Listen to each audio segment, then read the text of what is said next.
Bom, então, segundo ano, nesse momento nós vamos começar um assunto que é conhecido como ótica geométrica.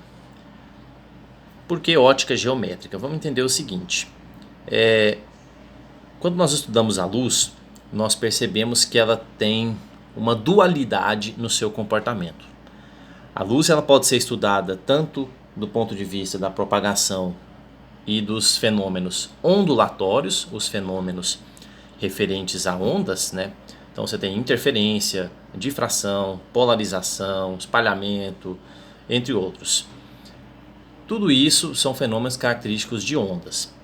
Mas nem sempre o que se quer estudar requer o tratamento ondulatório, porque a luz também pode ser estudada, dependendo das ocasiões, através de propriedades geométricas. Então, por isso, a ótica geométrica vai abordar a propagação da luz e a interação com a matéria através de propriedades geométricas, ok? Então, nesse caso aqui, os fenômenos ondulatórios da luz não são relevantes para esses casos, tá? Nos interessa mais as propriedades geométricas da propagação da luz. Bom, então vamos lá. Já que nós vamos falar em tratamento geométrico, vamos definir algumas coisas. O que vai ser então o raio de luz? Tudo aqui vai ser baseado na propagação de raios de luz. Então o que significa a luz se propagar como um raio, né? Esses raios vão ser o seguinte: linhas orientadas que representam graficamente a direção e o sentido de propagação da luz. Então, a luz vai ter uma trajetória retilínea orientada para alguma direção, certo? Ela se origina em um lugar e viaja até outro através de uma propagação retilínea. Então, exemplo aqui da vela, que é um corpo que tem aqui luz própria. Então, aqui vemos o seguinte: a chama da vela é como se fosse a fonte de luz. Então, ela emite luz em todas as direções, como vocês estão vendo aqui. Então aqui é uma fonte e dela divergem vários raios de luz, propagação retilínea, em todas as direções espaciais, tá?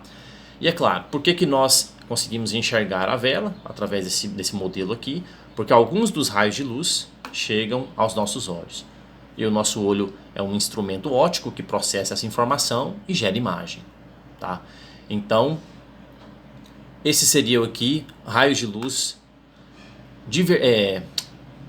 divergindo de uma fonte pontual, né? Uma fonte de luz própria, aí, que é a chama da vela.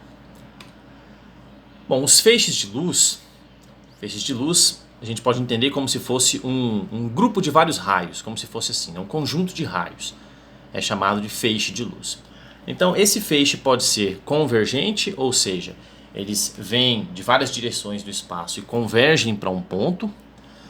Eles podem ser divergentes, ou seja, eles têm uma origem espacial e de lá ele espalha em todas as direções do espaço. Ou pode ser paralelo.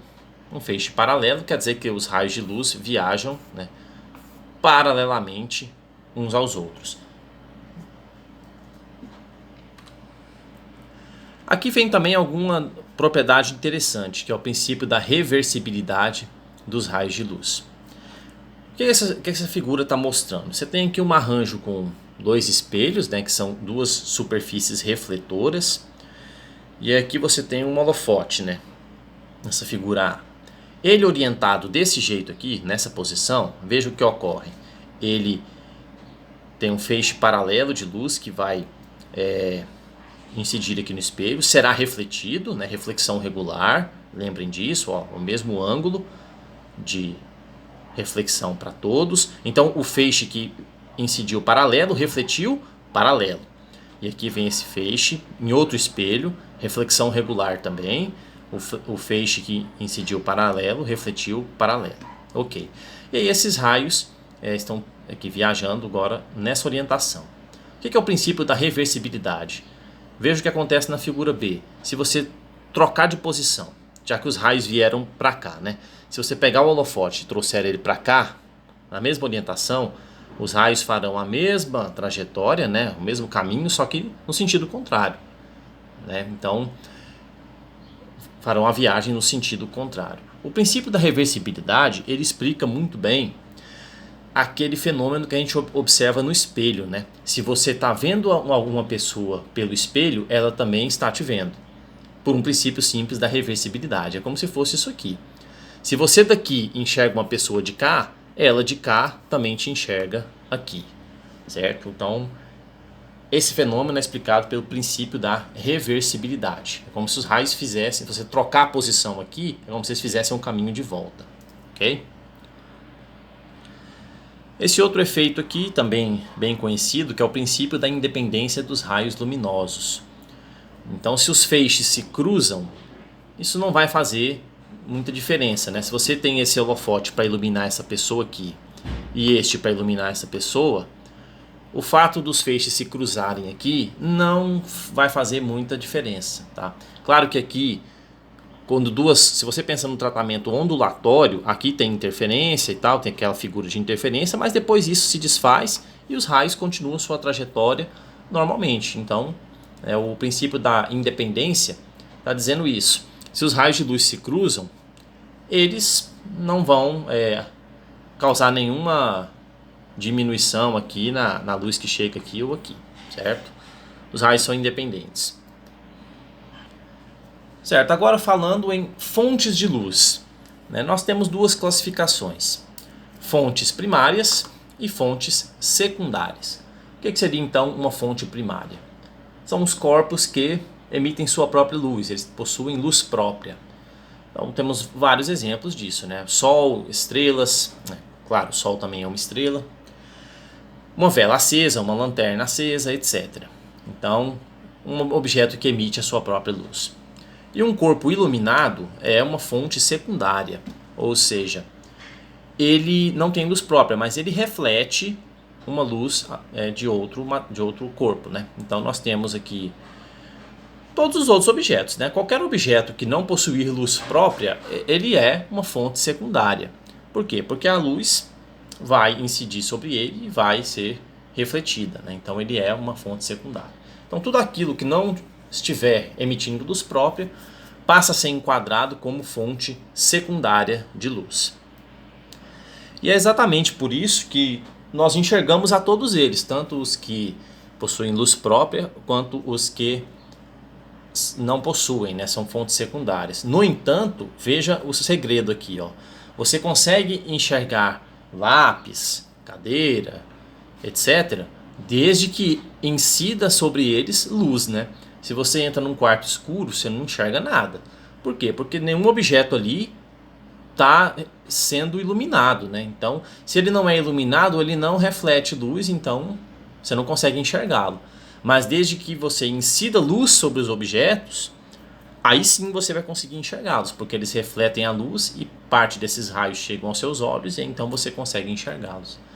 Por isso que para se enxergar um objeto, você precisa iluminá-lo, né? Ele precisa receber luz, senão você não consegue enxergá-lo. Bom, com relação aos objetos que são fontes primárias, ou seja, que emitem sua própria luz, nós temos aqui dois tipos, né? Nós temos as fontes pontuais ou pontuais, tanto faz a nomenclatura, pontiforme também, né? Ou seja, tem a forma de um ponto. O que são fontes pontuais? São fontes que suas dimensões podem ser desprezadas, né, em confronto com as distâncias que a separam de outros corpos. Vamos explicar isso melhor, por exemplo.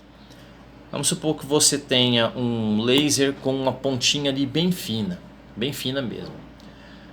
E você vai iluminar um objeto grande, por exemplo, que está numa distância grande. Aí nesse caso, a ponta do laser é muito pequena comparada ao objeto que você está iluminando, à distância percorrida e tal. Então nesse caso, proporcionalmente, a ponta do laser pode ser considerada uma fonte pontual, ou seja, você pode considerar que é um ponto perto de quão grande é o objeto que você está iluminando, certo?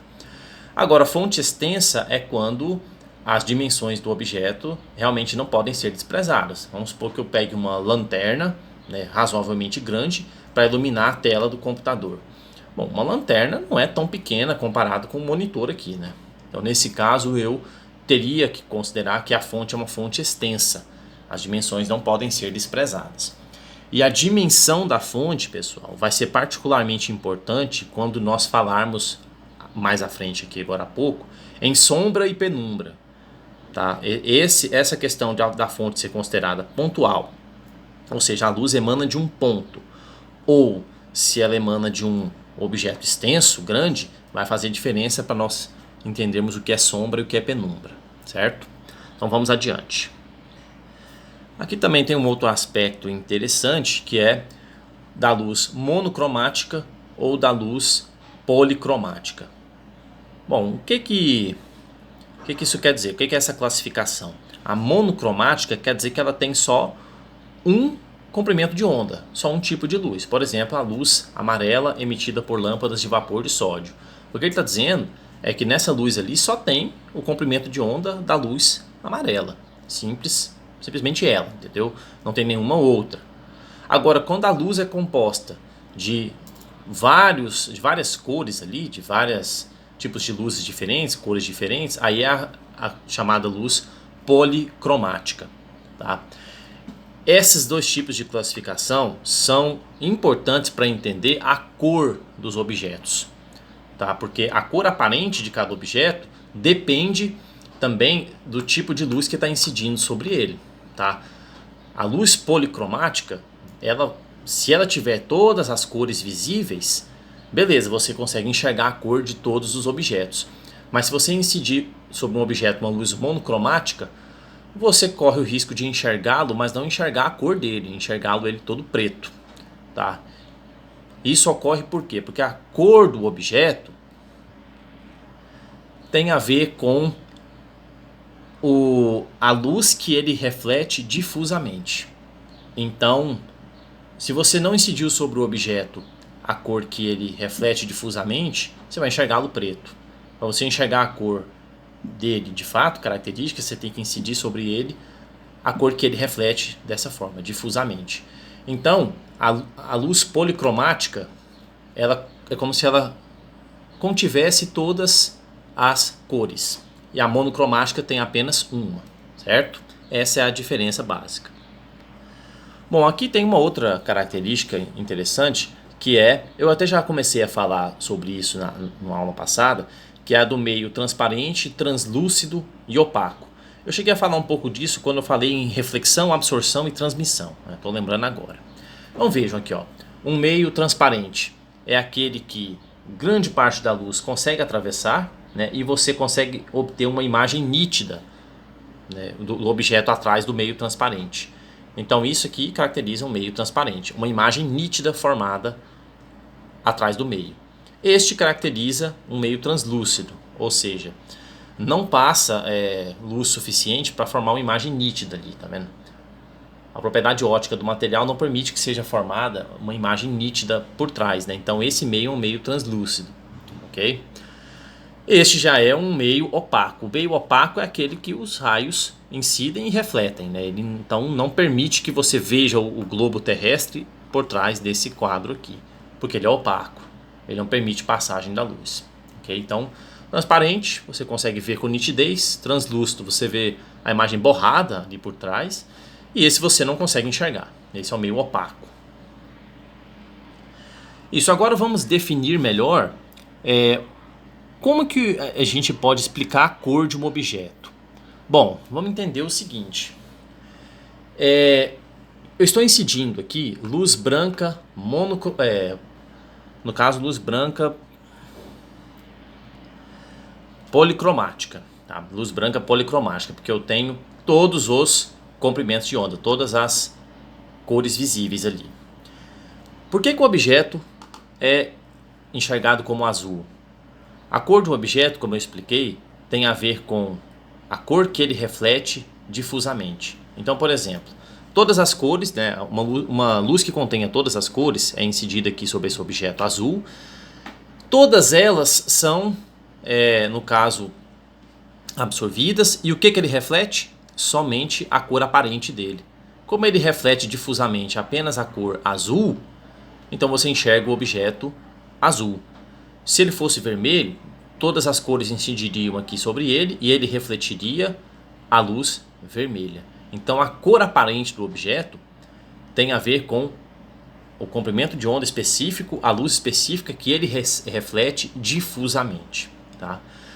O branco, vamos ver o comportamento aqui do branco. O branco é aquele que reflete todas. Tá? Então aqui todas as cores incidiram sobre ele, né? E ele reflete todas difusamente. Então este seria o objeto branco. Tá? O corpo negro, todas as cores estão incidindo aqui e ele não reflete nada difusamente. Ele absorve todas. Então esta é a cor preta. Então aqui ficam os dois extremos, né? O corpo negro, ele não vai refletir nada difusamente. O corpo branco vai refletir todas difusamente. E aí as outras cores, o azul reflete o azul, o verde reflete o verde, o amarelo reflete o amarelo e assim por diante. Então esta é a melhor explicação, né, para as cores aparentes dos objetos. Bom, essa sequência de slides, pessoal, eu acredito que vocês vão ter a mesma impressão que eu, está parecendo uma coxa de retalhos, né? Cada hora eu falo de uma coisa. Mas é porque tem várias propriedades da luz, seguindo essa propagação geométrica, que precisam ser faladas, né? Não tem muito a se dizer sobre elas, então por isso que ficou um monte de propriedades assim meio que jogadas, né? Ficou parecendo uma coxa de retalhos aqui. Mas agora nós vamos entrar num tema mais, vai ficar um tema mais linear, mais uma coisa só. Porque eu vou tratar agora de sombra e penumbra e de como estimar o tamanho da sombra de um objeto. Então, vamos lá. Bom, pessoal, vamos ver aqui o seguinte, ó. Como que faz a formação de uma sombra? Você tem aqui uma fonte pontual, né, dela emanam raios de luz para todas as direções. Então você vai ter praticamente toda essa região aqui, né, é uma região iluminada. Por quê? Porque os raios de luz que vêm dessa fonte estão incidindo aqui, né, em todos os locais. Incidem aqui também, né, nesse corpo. Só que esse corpo é um corpo opaco. Então, a luz não atravessa ele. Se não atravessa, ó, esse raio passa aqui pela borda, né, chega até aqui.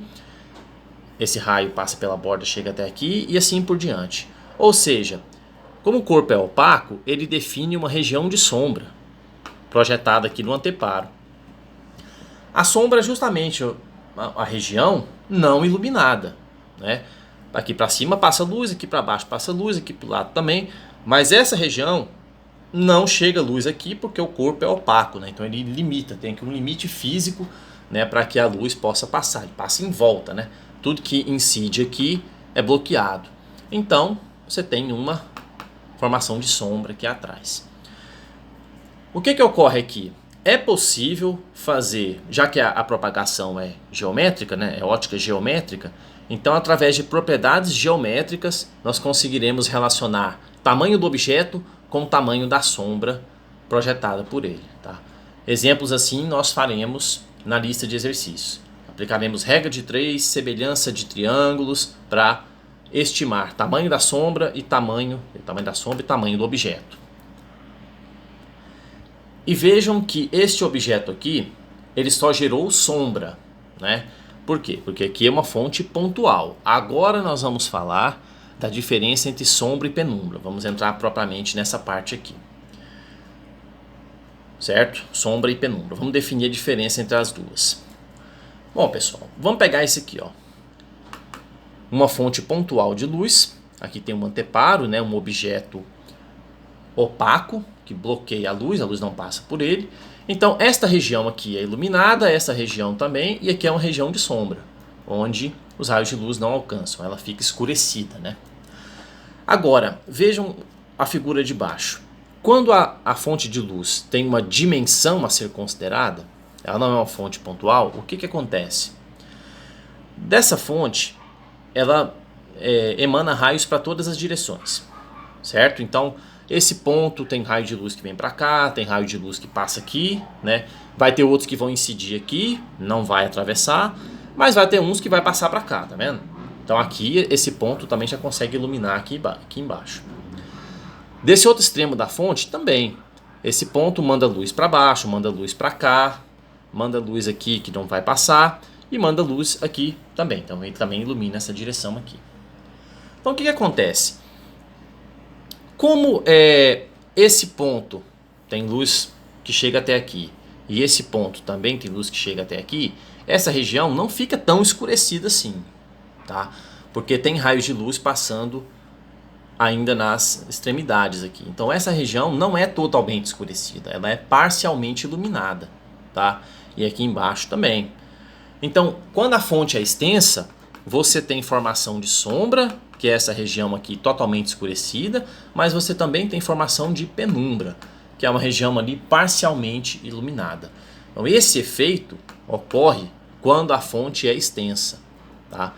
E quando a fonte é extensa, você vê que tem a construção dos raios é bem mais complicada, né? Esse ponto consegue iluminar um pouco aqui, mas ele também consegue jogar a luz aqui para cima. Então essas extremidades não ficam tão escurecidas assim.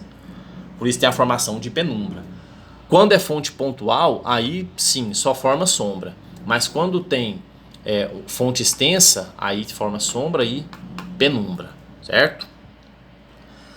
Aqui tem uma aplicação interessante de estudo de sombra e penumbra, que é o eclipse, né? Nesse caso aqui, a gente tem o eclipse da Lua, que é quando a Lua se coloca entre o Sol e a Terra. E aí, então, o que nós temos? Não sei se na figura vai ficar claro o suficiente, mas aqui, ó. Essa regiãozinha aqui, indicada pela essa letra A, é a região de sombra mesmo, tá? Vai ficar escurecido, tá? Totalmente. Aí, esse círculo externo aqui é uma região de penumbra. Por quê? Por causa do desenho dos raios, né? Tem um raio de luz que passa por aqui assim, chega até aqui, e um outro raio que passa aqui assim. Então essa região, como se fosse esse círculo maior, é uma região de penumbra, ela não está totalmente escurecida. O eclipse total ocorre só aqui, só nesse ponto, porque aqui é formação de sombra mesmo, tá? Então, sombra e penumbra é aplicado aqui ao eclipse da Lua, tá?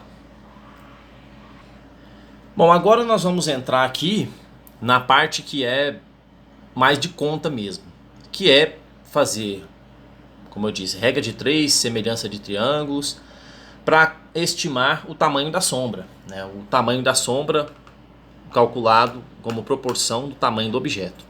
Quanto maior for o objeto, maior é a sombra que ele gera, tá? E isso então nós vamos ver nas aplicações. Como é que a gente vai fazer isso, pessoal? A gente vai considerar o seguinte. Aqui tem, por exemplo, um prédio. E aí, durante um certo horário do dia, os raios de luz estão incidindo com essa inclinação.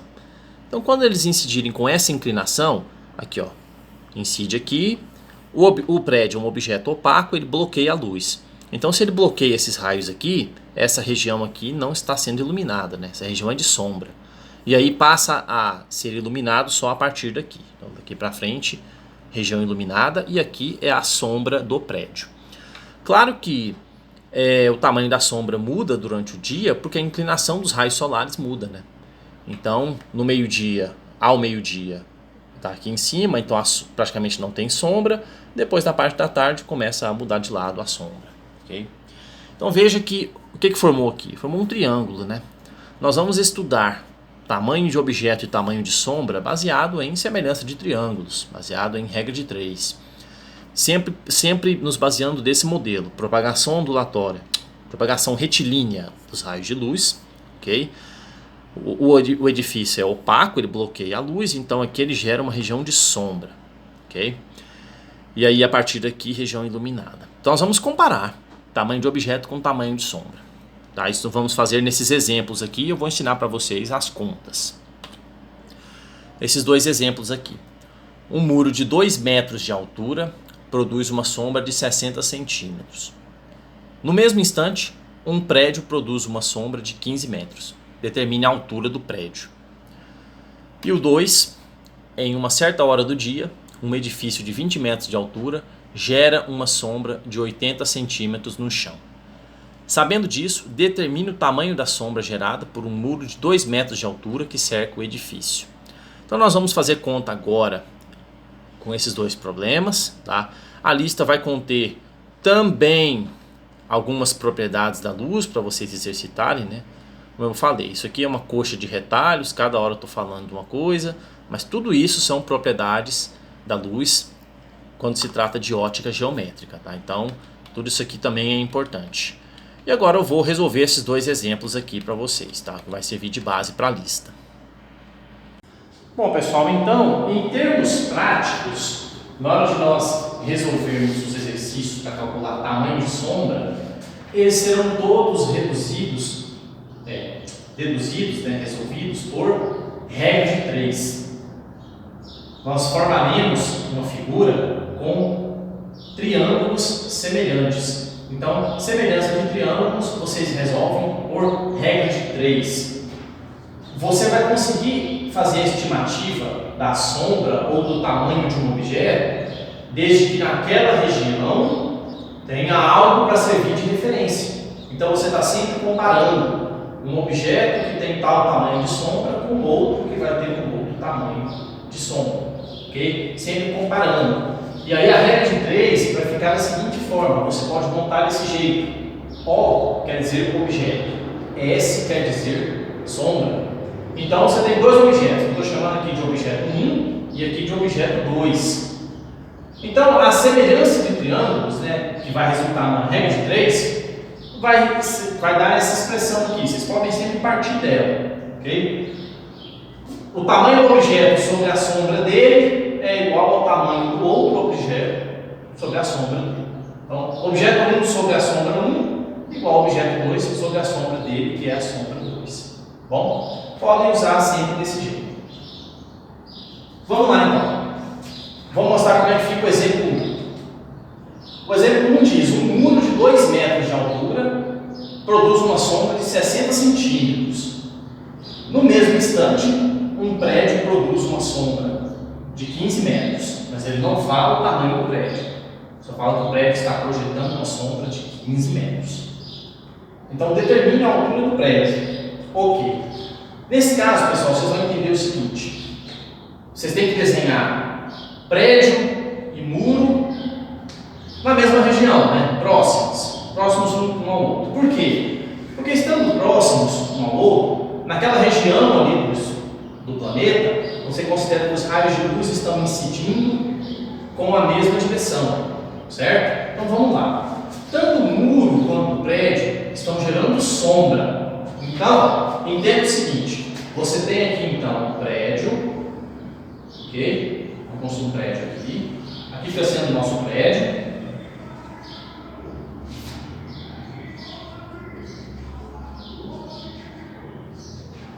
Aí vocês vão perguntar: precisa do desenho? É bom que tem. Aqui está o prédio. Os raios de luz estão incidindo. Essa região aqui, ó, tá vendo? O raio não passa, o objeto é opaco, né? O prédio. Então gera sombra do lado de cá, ok? Sombra, raio de luz aqui, sombra. Aí aqui, ó, aqui passa um raio e ele determina o tamanho da sombra, tá vendo? Isso. A partir daqui é região iluminada. Entenderam a lógica? Os raios incidem assim. Então, nesse horário do dia, como os raios estão nessa inclinação, tem sombra desse tamanho aqui, a sombra desse tamanho.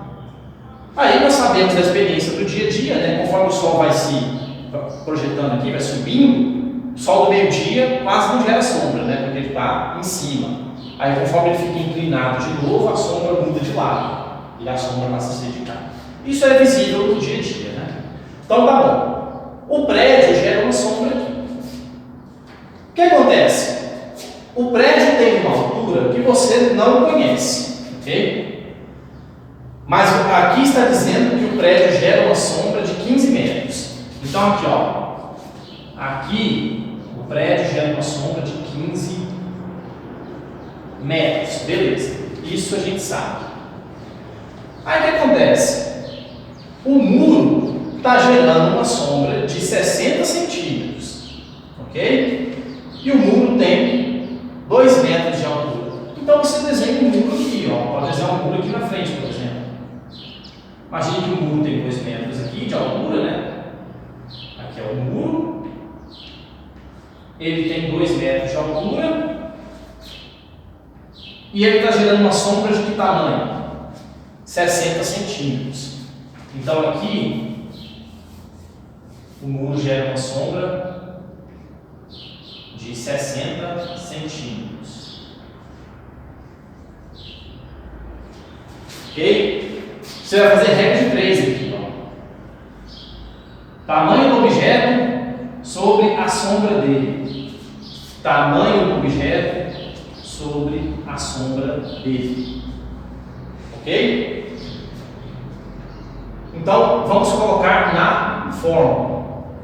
Lembrando que metro, essa altura aqui também é bom que saia em metro e aqui está em centímetros. É bom que você converta isso aqui para metro, então 0,6. Certo? Aí. Então vamos lá. Tamanho do prédio.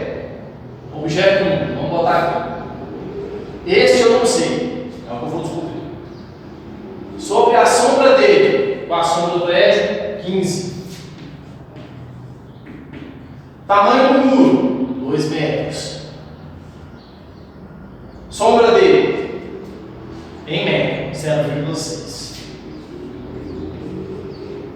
Então pronto. Basta fazer o quê?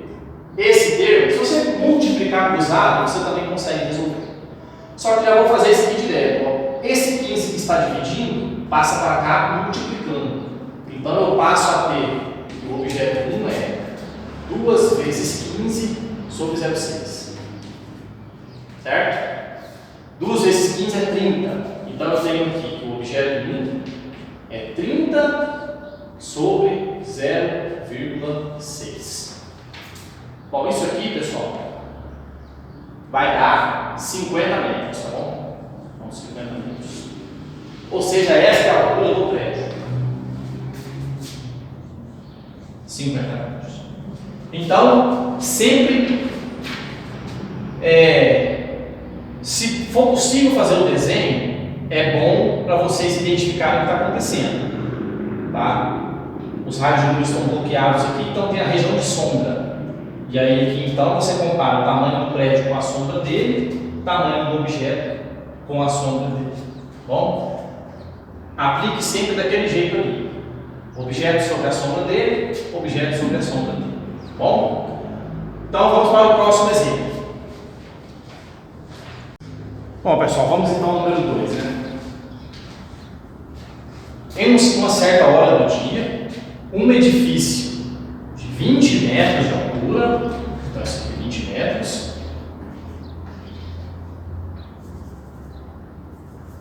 tá mais aqui embaixo, aqui em cima, 20 metros, gera uma sombra de 80 centímetros no chão. 80 centímetros, veja que já estou convertendo para metro, 0,1. Então tá, durante uma certa hora do dia você tem essa configuração, ok? Com essa inclinação dos raios solares. Aqui os raios incidem, o meio é opaco, não passa a luz, então gera sombra. Ok. A partir daqui é a região iluminada, né? E aqui a extensão da sombra do prédio. Bom, sabendo disso, um prédio de 20 metros de altura gera uma sombra de 0,8 metros, 80 centímetros no chão, determine o tamanho da sombra gerada, sombra gerada por um muro de 2 metros de altura que cerca o edifício.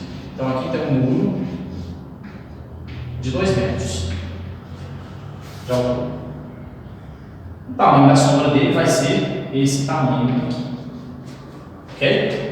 Então, se vocês quiserem fazer esse problema separado, para ter mais noção, vocês podem fazer assim, ó. Um edifício de 20 metros gera uma sombra de 0,8 metros. E um muro de 2 metros gera uma sombra que eu não sei quanto é, que é o meu X aqui. Vocês podem fazer a semelhança dos triângulos desse jeito, separado da figura também. Tá? Então, o edifício 20 metros gera uma sombra 0,8. Um muro de 2 vai gerar X. X aqui é o que eu estou chamando na fórmula de sombra do muro, né? Lembra que esse aqui é o O1 e esse é o S1, objeto sombra. Esse aqui ficaria o O2 e aqui o S2, sombra do muro. Aí pode colocar isso aqui na fórmula, né? Objeto sobre a sombra igual ao objeto sobre a sombra. Certo? As informações do prédio já estão aqui, né? O prédio de 20 metros e a sombra é 0,8. O muro tem 2 metros e a sombra é o que você vai discutir. Descobrir, né? S2 é a sombra do muro. Então aqui, pessoal, vocês podem multiplicar cruzados se vocês acharem mais fácil. Nós teremos aqui 20 vezes S2. E aqui eu tenho então 2 vezes 0,8, né? Bom, pessoal, 2 vezes 0,8 é 1,6, tá bom? E aí eu já vou passar o 20 dividindo. Eu tenho então o tamanho da sombra é 1,6 dividido por 20. E 1,6 dividido por 20, só confirmar aqui se dá 0,08. O que é isso? Isso, 0,08 metros. Ou seja, 8 centímetros. Esta é a proporção. Tá? O prédio de 20 metros gera uma sombra de 80 centímetros. O muro de 2 metros gera uma sombra de 8 centímetros. Os problemas serão todos para ser resolvidos desse jeito aqui. Regra de 3, direta, né, diretamente proporcional, multiplica cruzado, através de semelhança de triângulos. Bom? Então é isso aí.